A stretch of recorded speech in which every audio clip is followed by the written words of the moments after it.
Em nome do Pai, e do Filho e do Espírito Santo. Amém. Querida irmã, querido irmão, que a paz do Cristo ressuscitado habita em vossos corações e Nossa Senhora, a Virgem do Carmo, interceda por vossas vidas. Hoje é dia 6 de outubro de 2020, estamos na terça-feira da 27ª semana do Tempo Comum. Textos bíblicos para a liturgia da palavra neste dia. Primeira leitura, carta de São Paulo aos Gálatas, capítulo 1, versos 13 ao 24. Paulo vai dizer, entre outras coisas, que dignou-se revelar-me o seu filho para que eu o pregasse entre os pagãos. Com o salmista vamos rezar. Conduzi-me no caminho para a vida, ó Senhor. Escutemos com atenção o texto do Santo Evangelho, Lucas, capítulo 10, versos 38 ao 42.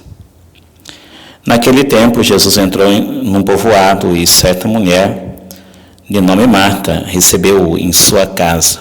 Sua irmã, chamada Maria, sentou-se aos pés do Senhor e escutava sua palavra. Marta, porém, estava ocupada com muitos afazeres. Ela aproximou-se e disse: Senhor, não te importas que minha irmã me deixe sozinha com todo o serviço? Manda que ela me venha ajudar. O Senhor, porém, lhe respondeu: Marta, Marta, tu te preocupas e andas agitada por muitas coisas, porém uma só coisa é necessária. Maria escolheu a melhor parte e esta não lhe será tirada. Palavra da salvação, glória a vós, Senhor. Que as palavras do Santo Evangelho perdoem os nossos pecados, assim seja. Que o Espírito Santo, doador dos 7 dons, ilumine nossa mente e nosso coração, para bem compreendermos a palavra que nos foi proclamada. Conversão é o que Paulo testemunha na primeira leitura de hoje. Quando falamos de conversão nos tempos atuais, a gente pensa normalmente naquelas situações em que a pessoa vivia uma vida toda ela desregrada, uma vida assim devassa, uma vida bem torta mesmo, e aí ela se converte, deixa os vícios e se converte a Jesus. A de Paulo não foi uma conversão nesses moldes, longe disso.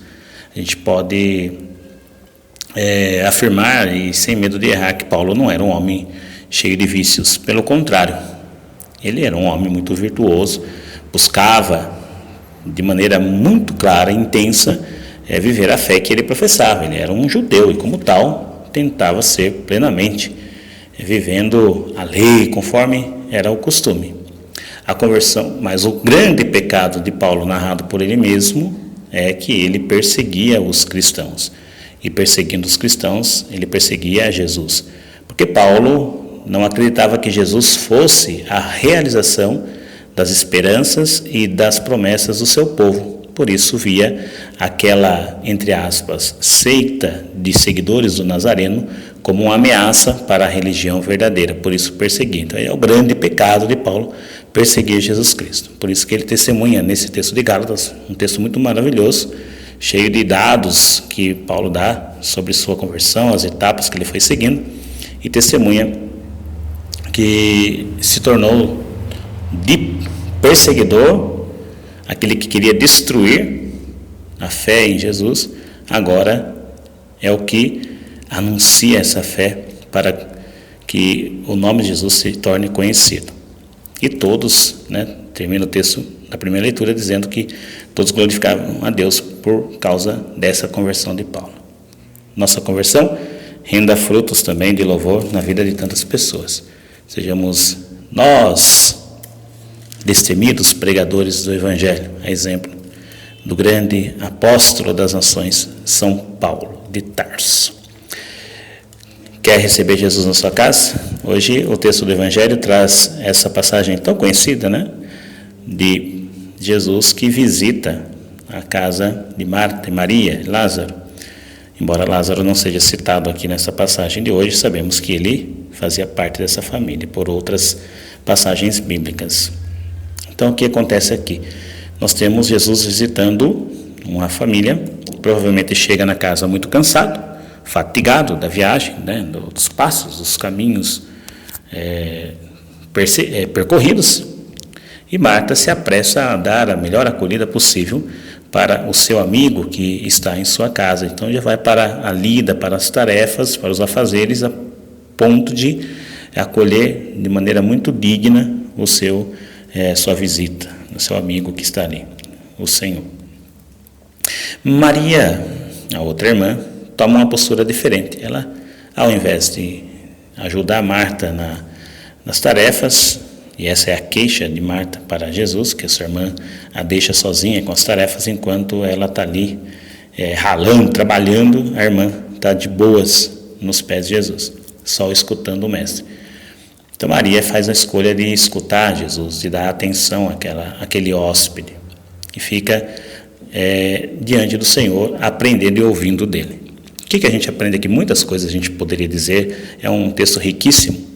Santo Agostinho vai dizer algo assim espetacular. O que Santo Agostinho diz? Ele diz que Marta e Maria representam duas vidas.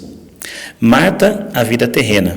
Maria, a vida futura, a vida, vamos dizer assim, na eternidade. Marta, por quê? Representa a vida terrena. Os afazeres, as fadigas, as labutas, assim é a nossa vida aqui. O cansaço. E Maria representa a vida da eternidade, da graça. Por quê? Está diante do Senhor, escutando, ouvindo o Cordeiro falar-lhe.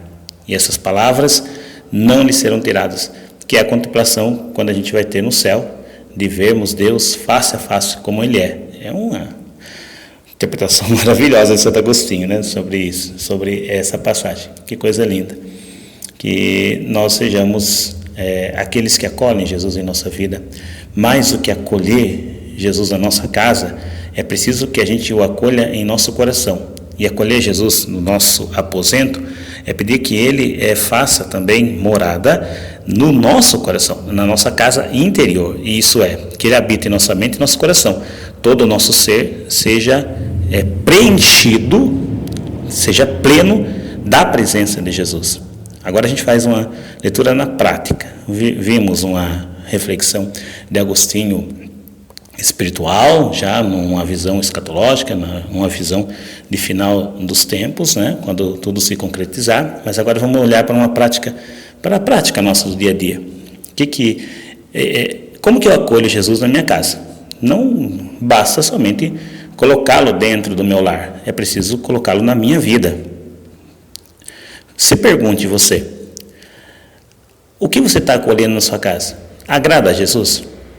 Você que é pai, as coisas que você coloca na sua casa, que você deixa entrar nos ambientes da sua casa, agradam a Jesus? Você que é mãe, a mesma pergunta. As coisas que você coloca na sua casa agradam a Jesus?